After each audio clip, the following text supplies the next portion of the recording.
مرتے وقت انسان سب کچھ بھول جاتا ہے، لیکن ان دو لوگوں کو نہیں بھولتا۔ جب انسان کی روح نکل رہی ہوتی ہے تو وہ شخص ان دو لوگوں کو بہت یاد کرتا ہے۔ مرتے وقت انسان سب کچھ بھول جاتا ہے لیکن ان دو لوگوں کو نہیں بھولتا۔ وہ دو لوگ یہ ہیں۔ بسم اللہ الرحمن الرحیم۔ مرتے وقت انسان سب بھول جاتا ہے لیکن ایسی دو ہستیاں جسے انسان مرتے وقت ہرگز نہیں بھولتا۔ جاننے کے لیے ویڈیو کو مکمل ضرور دیکھیے گا۔ انسانی جسم لافانی نہیں ہے، یہ زمین پر ایک مدت سے زیادہ زندہ نہیں رہ سکتا۔ عام طور پر جسم زمین پر کئی رنگ بدلتا ہے۔ بچپن سے جوانی اور جوانی سے بڑھاپا، یہ تمام علامات جسم کے پل پل موت کی طرف بڑھنے کی خبر ہے۔ مرنے سے پہلے ضروری ہے جسم کے لیے بھی اور اس جسم کی روح سے محبت کرنے والوں کے لیے بھی کہ وقت بہت قریب آ گیا ہے۔ ایسے موقع پر محبت کرنے والوں کو چاہیے کہ وہ جسم کو تنگ نہ کریں اور اسے کوئی ذہنی یا جسمانی تکلیف نہ پہنچائیں تاکہ روح کے جسم سے جدا ہونے کا یہ عمل آسان ہو جائے۔ مرنا ایک ایسا عمل ہو سکتا ہے جس کے دوران جسم زندگی کو جانے دیتا ہے۔ یہ عمل مختلف لوگوں کے درمیان مختلف ہو سکتا ہے۔ جب لوگ مر رہے ہوتے ہیں تو جسم کا نظام آہستہ آہستہ کام کرتا ہے، دل کی دھڑکن ہلکی ہو جاتی ہے اور دوران خون کے کم ہو جانے کی وجہ سے دماغ اور باقی اعضاء کو کم آکسیجن مل پاتی ہے، جس کی وجہ سے صحیح طور پر کام نہیں کر پاتے۔ اس کے علاوہ مرنے والے شخص کی سوچنے اور سمجھنے کی صلاحیت ختم ہو جاتی ہے۔ اگر آپ نے موت کو گلے لگاتے کسی شخص کو کبھی دیکھا ہو تو آپ نے بھی غور کیا ہوگا کہ ایسا لگتا ہے جیسے اچانک اس کے چہرے پر سکون آ گیا ہو، لیکن اس دوران آخر اس کے دماغ میں کیا کچھ چل رہا ہوتا ہے؟ انتقال کرنے والے شخص کا چہرہ دیکھ کر یوں لگتا ہے جیسے وہ سو رہا ہو۔ چہرے پر بہت عام تاثرات ہوتے ہیں۔ میرے ایک رشتہ دار انتقال کے قریب بہت تکلیف میں تھے، لیکن مرنے کے بعد ان کا چہرہ چمک رہا تھا اور اچانک ایسا لگنے لگا جیسے وہ بہت خوش ہوں۔ ناظرین، عام طور پر یہ تصور کیا جاتا ہے کہ زندگی کے آخری لمحات میں ایک جنگ سی چل رہی ہوتی ہے۔ انتقال کرنے والے شخص کا چہرہ دیکھ کر یوں لگتا ہے جیسے وہ سو رہا ہو۔ چہرے پر بہت عام تاثرات ہوتے ہیں۔ ایسا لگتا ہے کہ موت کا عمل آخری سانس لینے سے ایک ہفتہ قبل شروع ہو جاتا ہے۔ اس دوران صحت متاثر ہونے لگتی ہے، جسم کمزور پڑنے لگتا ہے، چلنے میں دشواری پیش آنے لگتی ہے اور غنودگی طاری رہتی ہے۔ آخری لمحات میں کھانا پینا مشکل ہونے لگتا ہے اور کسی شخص میں طاقت نہیں کہ خدا کے حکم کے بغیر مر جائے۔ اس نے موت کا وقت مقرر کر کے لکھ رکھا ہے اور جو شخص دنیا میں اپنے اعمال کا بدلہ چاہے اس کو ہم یہی بدلہ دے دیں گے، اور جو آخرت میں طالب ثواب ہو اس کو وہاں اجر عطا کریں گے، اور ہم شکر گزاروں کو عن قریب بہت اچھا صلہ دیں گے۔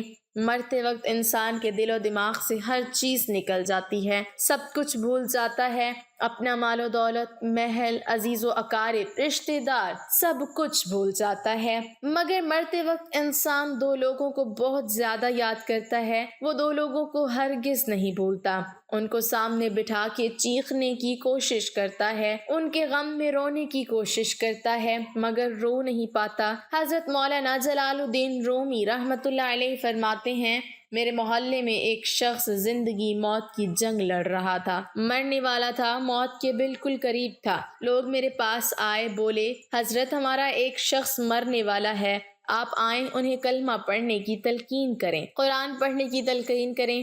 حضرت مولانا جلال الدین رومی رحمۃ اللہ علیہ فرماتے ہیں، میں اس وقت مرنے والے کے پاس پہنچ گیا، اس کے قریب بیٹھ گیا، آس پاس میں اس کے دوست، رشتہ دار، عزیز و اقارب بیٹھے ہوئے ہیں۔ اب اس مرنے والے کی آنکھیں چھت پہ لگی ہوئی ہیں اور وہ کچھ سوچ رہا ہے۔ اللہ نے اسے بولنے کی توفیق دی۔ وہ رو کر کہنے لگا، میرے بچے کہاں ہیں؟ اس کو نہ کمایا ہوا مال یاد آیا، نہ دولت یاد آئی، نہ عزیز و اقارب، یہاں تک کہ اسے ماں باپ بھی یاد نہ آئے۔ بس وہ کہتا ہے میرے بچے کہاں ہیں؟ بچے دوڑ کر آئے، ساتھ میں بیٹھ گئے۔ پھر کہتا ہے میری بیوی کہاں ہے؟ بیوی دوڑ کر آئی اور ساتھ بیٹھ گئی۔ اب کہتا ہے تمہیں دیکھ کر میرا دل رو رہا ہے، سوچ رہا ہوں میرے مر جانے کے بعد میرے بچوں کا کیا بنے گا۔ انسان جب مرتے وقت بچوں کو دیکھتا ہے اللہ تعالیٰ جب اسے دیکھنے کی توفیق دیتا ہے، ہمت دیتا ہے، جب آخری بار بچوں کو دیکھتا ہے تو وہ یہ بھول جاتا ہے کہ میرے مرنے کے بعد میرا کیا بنے گا۔ یہ سوچتا ہے کہ میرے مرنے کے بعد میری اولاد کا کیا بنے گا، میرے مرنے کے بعد پتہ نہیں میرے ان بچوں کا میری طرح کوئی خیال رکھے گا یا نہیں۔ اس کی آنکھیں رو رہی ہیں۔ بیوی کو نصیحت کرنے لگا، میں تو دنیا چھوڑ کے جا رہا ہوں، مجھ پہ ایک احسان کیجیے گا کہ میرے ان بچوں کو قرآن مجید کی تعلیم لازمی دیجیے گا۔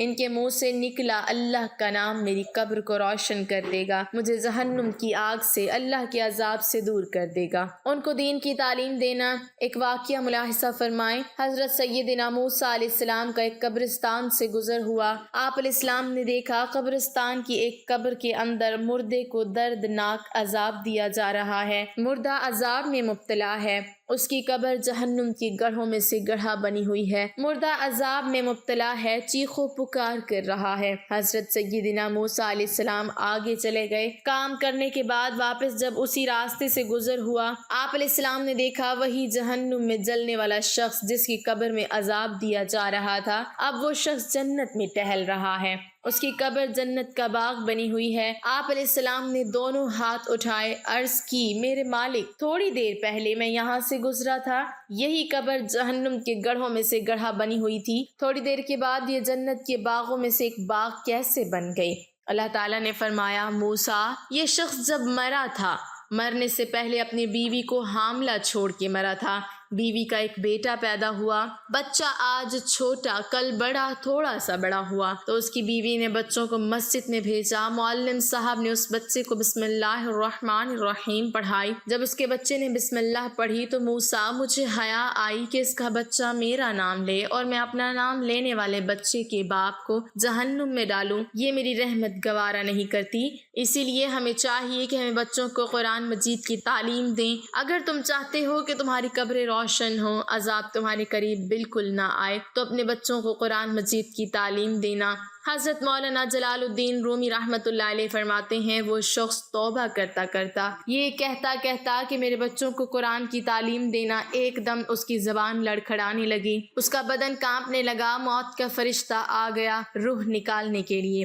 فرماتے ہیں جب انسان کی روح نکلتی ہے تو اس کا منہ کھل جاتا ہے، دونوں ہونٹ ایک دوسرے سے جدا ہو جاتے ہیں، انسان کی روح انسان کے پیروں سے نکلتی ہوئی اوپر کی طرف آتی ہے، جب دل اور پھیپھڑوں تک پہنچتی ہے تو یہ وہ لمحہ ہوتا ہے، یہ وہ وقت ہوتا ہے کہ جب انسان زندگی میں پہلی بار فرشتے اور شیطان کو دیکھتا ہے، یہ وہ مرحلہ ہوتا ہے جب انسان کے ایک طرف شیطان اس کے کان میں غلط مشورہ ڈالتا ہے اور دوسری طرف اس کی زبان سے اس کے عمل کے مطابق الفاظ نکلنے لگتے ہیں۔ اگر انسان نیک ہوتا ہے، نمازی ہوتا ہے، عبادت گزار ہوتا ہے تو پھر اس کا دماغ اس کی زبان کو کلمہ پڑھنے کی تلقین کرتا ہے، درود پڑھنے کی تلقین کرتا ہے، اور اگر انسان نیک نہیں ہوتا تو پھر اس کا جو دماغ ہوتا ہے وہ عجیب سی ہیبت کا شکار ہو جاتا ہے اور انسان شیطان کے مشورے کو قبول کر بیٹھتا ہے۔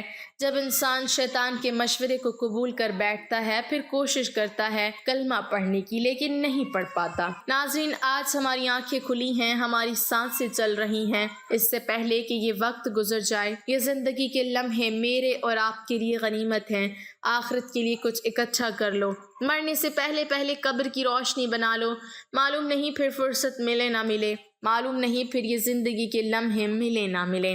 اللہ پاک ہم سب کو عمل کی توفیق عطا فرمائے اور ہمارا خاتمہ ایمان پر فرمائے، آمین ثم آمین۔ ناظرین، کمنٹ باکس میں اللہ تعالیٰ کے 99 ناموں میں سے ایک نام ضرور ٹائپ کریں۔